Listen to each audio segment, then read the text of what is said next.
Do you like Mia Sheridan? Have you read Archer's Voice? If not, you should stick around because I'm going to talk about this one. I gave this one 5 stars and 3 on the spice meter.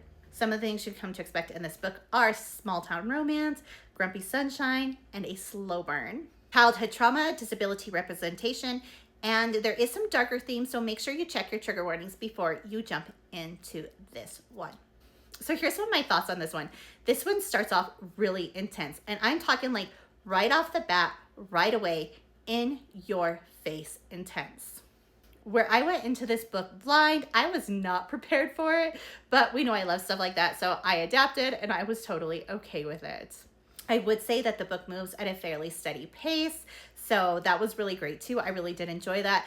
The book is a very emotional book to me. That is more so how I would describe this book, would be a very emotional contemporary romance, but it does have a very suspenseful feel to it as well. With the fact that it's emotional, you know that there's going to be quite a bit of angst, and things do happen throughout the book that really keeps you pulled in and on your toes. You know I give no spoiler reviews, so obviously I'm not going to give away what happened. I am going to tell you though that towards the end of the book, I lost my mind. At about 2:30 in the morning, I completely lost it. I threw my book across the room, and I do not recommend doing that. It's not good on the books. Like, it's not. I honestly picked up my book and I was like, oh, are you okay? Which it's fine. I mean, I did damage some of the pages, but whatever. It was on me. I got so upset with what happened. I screamed no, and I threw the book across the door. It actually bounced off my bedroom door. But anyways, we're not going to go into that. I had a complete meltdown over what happens in the book towards the end of the book, but I will tell you, pick up the book. If you do lose your mind, do not DNF. Pick it up and continue reading, because the ending to the book is really, really, really good. You just have to get past that part. Do not freak out like I did. And if you do freak out, don't throw your book. Especially if you have a Kindle or an iPad, don't throw it. Do not throw your devices. Because it is a slow burn, it does take a while for the romance to pick up. So obviously this does take a while for the spice to take on, you know, as well. I do want you to know, because of the disability representation, I guess I did not include this, and I guess this kind of would go into the trigger warnings.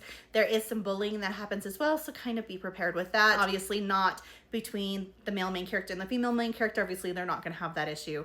Overall, I did love this book. Like I said before, it is super emotional. It had me hook, line, and sinker. Again, it starts off with a huge intense bang for me, had me hooked.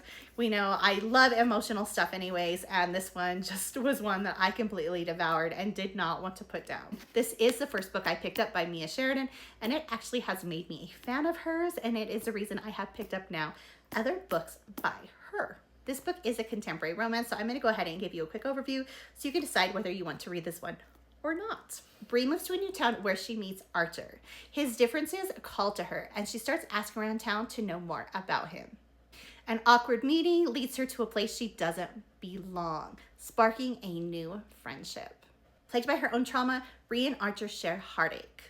His closed-off nature and experience make Archer a complicated piece to the puzzle that Bree is building. This book takes you at an emotional roller coaster, and it soon will become one of your favorite rides when you cannot put it down. This book is available on Kindle Unlimited, and I love this one, and I think you just might too.